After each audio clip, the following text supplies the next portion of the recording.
میں نہیں جانتا، ہو سکتا آپ نے اس سے پہلے اس تفصیل کے ساتھ اسٹریٹجی دیکھی ہو، شاید کسی نے پریزنٹ کی ہو، لیکن ہم نے بہت کوشش کی ہے کہ جو ہم کہہ رہے ہیں کہ ہم یہ کریں گے، وہ کریں گے، ایسا ہوگا ویسا ہوگا، اس کو ایک لائحہ عمل کی شکل دے کے آپ کے سامنے پیش کیا جائے۔ تو آج ایک بڑا واضح شکل میں آپ کو دکھایا گیا، 3 چیزیں دکھائی گئیں۔ پہلی تو ڈسٹ ٹو ڈیولپمنٹ، یعنی مٹی سے ترقی کا سفر جو ہے وہ کیسے ہوگا۔ مٹی سے ترقی کا سفر، پہلے ہم مائننگ کریں گے، اس مائننگ کے بعد ہم وہاں پہ انفراسٹرکچر ڈیولپ کریں گے، پھر وہاں پہ ہم سمیلٹر لگائیں گے۔ سمیلٹر وہ بھٹی ہوتی ہے جس میں مٹی ڈالیں تو دوسری طرف سے سونا یا تانبا یا جو بھی چیز ہے پروڈکٹ ڈیولپمنٹ کی طرف آپ اور پھر فائنلی وہاں پہ بلوچستان میں جہاں پہ ترقی نہیں ہوئی اور وہ پیچھے رہ گئے بہت زیادہ، آپ اگر کسی بھی شہر سے وہاں جائیں تو آپ کو دل دکھتا ہے آپ کا۔ وہاں پہ چھوٹے چھوٹے انڈسٹریل کلسٹرز، چھوٹی چھوٹی فیکٹریاں لگیں گی تانبے کی چیزیں بنانے کی، کاپر وائر بنانے کی، وغیرہ وغیرہ۔ تو اس سے ایک ترقی، ایک پورا پیتھ وے آپ کو دیا۔ دوسرا آپ کو کہا کہ یہ ہوگا کیسے، اس کے لیے رولز آپ کو اجازت دیں گے۔ تو دوسری ہماری تھیم آپ نے ایک کا تو بتا دیا، red tape to red carpet. نہیں جی، اس سے پہلے تھی ہارمونائز اینڈ ہیومنائز۔ ہمارے جتنے بھی ریگولیشن ہیں نہ ان کا کوئی ہارمونائزڈ ہے، یعنی جو ہمارے ڈسٹرکٹ ہیں ان کا ایک اور قانون ہے، ہمارے صوبوں کا ایک اور قانون ہے، وفاق کے اپنے قوانین ہیں، حساس اداروں کے اپنے رولز ریگولیشنز ہیں، کوئی ایک ہارمونائز اسکیم نہیں۔ اگر آپ ایک انویسٹر ہیں اور آپ آنا چاہتے ہیں تو آپ کو نہیں پتا کہ آپ نے کتنے ڈپارٹمنٹس کے کتنے قوانین کے تحت وہ کام کرنا ہے، کس کس کے پاس جانا ہے۔ تو آپ کے سامنے ایک طریقہ کار وضع کر دیا گیا کہ یہ تمام چیزیں ہارمونائز ہو جائیں گی، یعنی ایک ہی قانون کی کتاب ہوگی، ایک ہی ریگولیشن ہوگا، سارے صوبے اس کو خود اپروو کریں گے، مگر جو باہر سے آئے گا اس کو اس سے غرض نہیں ہوگی کہ 18ویں ترمیم کے بعد میں نے کرنا ہے، آپ نے کرنا ہے، کس نے کرنا ہے، رول بک کسی نے بھی کرنا ہے۔ جی دوسری ہم نے یہ بات کی کہ سب سے زیادہ جس میں جان کا نقصان اور صحت کا نقصان ہوتا ہے وہ کیا چیز ہے؟ وہ ہے کان کن، جب کان میں اترتا ہے، یعنی جس کو ہم مائننگ کہتے ہیں۔ اس سے زیادہ کوئی ہیزرڈس دنیا میں کاروبار نہیں جس میں جان،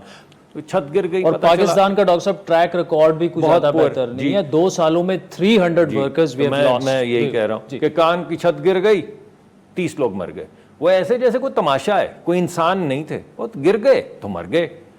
تو دنیا کے ہائیسٹ سٹینڈرڈز جو ہیلتھ اور ہیومن سیفٹی کے ہیں، جس کو آکیوپیشنل سیفٹی کہتے ہیں، وہ آپ کے سامنے آج پیش کیے گئے کہ یہ اب اس ملک کے قانون میں جو آ کے یہاں پہ مائننگ کرے گا اس کو یہ سٹینڈرڈز اپلائی کریں گے۔ تو پہلا بتا دیا کہ اس کو ہارمونائز کر لیں، ایک کتاب بنا دیں۔ دوسرا کہا کہ انسان کے نقطۂ نظر سے ہیومنائز کریں اس کو، ان کو بچائیں، وہ بھی تو لوگ ہیں، وہی تو لوگ ہیں، انہی کا تو پہلا حق ہے، تو ان کی زندگیاں تو بچائیں، ان کی صحت کا تو خیال کریں۔ تو وہ بھی آپ کے سامنے پیش کیا۔ اور تیسرا کہا آپ کو کہ جب یہ سب ہو جائے گا اور ہم ایک مؤثر ریگولیٹر بنا دیں گے جو لوگوں کی جان کی حفاظت کرے گا، کمیونٹی کی حفاظت کرے گا، عوام کی حفاظت کرے گا، پھر ہم اس کو ڈی ریگولیٹ کر دیں گے۔ یہ دوسری بات ہو گئی۔ پہلی ہوئی ترقی، مٹی سے ترقی یعنی ڈسٹ ٹو ڈیولپمنٹ، دوسری ہوئی ہیومنائز اینڈ ہارمونائز، اور تیسری ہم نے کہا from red tape to red carpet, جس کے اندر یہ جو ہماری نئی تنظیم بنی ہے فیسیلیٹیشن کی جو تنظیم بنائی ہے SIFC، وہ آپ کے سامنے آج پیش کی، اور نہ صرف پیش کی بلکہ بتایا کہ اس کی ضرورت کیوں ہے، اس کی 3 لیولز کیوں ہیں، اس کی ایک ایپیکس لیول جس کو پرائم منسٹر چیئر کرتا ہے اس کی کیا ضرورت ہے، اور اس میں فوج کی کیا ضرورت ہے، اور اس میں صوبوں کے چیف منسٹرز کی کیا ضرورت ہے، اور وفاقی وزراء کی کیا ضرورت ہے۔ پھر آپ کو دکھائیے کہ ایگزیکٹو کمیٹی کا لیول، یعنی جنہوں نے ہر مہینے جائزہ لینا ہے کہ جو سفر ہم نے شروع کیا ہے یہ ہو رہا ہے یا نہیں ہو رہا۔ تو اس کے اندر جو وزیر ہیں، جو ہمارے پلاننگ کے وزیر ہوں گے، دیگر وزراء ہوں گے، صوبوں کے چیف سیکرٹری ہیں وہ ہوں گے، ان کی ٹیمز ہوں گی۔ پھر تیسری لیول بتائی جو ہر ہفتے ملے گی، جو امپلیمنٹیشن کمیٹی ہے، یعنی ہر پروجیکٹ کی، ہر علاقے کی اپنی ایک امپلیمنٹیشن کمیٹی، جس میں چاہے تحصیل کا بندہ ہو، چاہے سیکیورٹی کا افسر ہو، چاہے وہ ڈسٹرکٹ کا ہو، چاہے وہ پروونس کا ہو،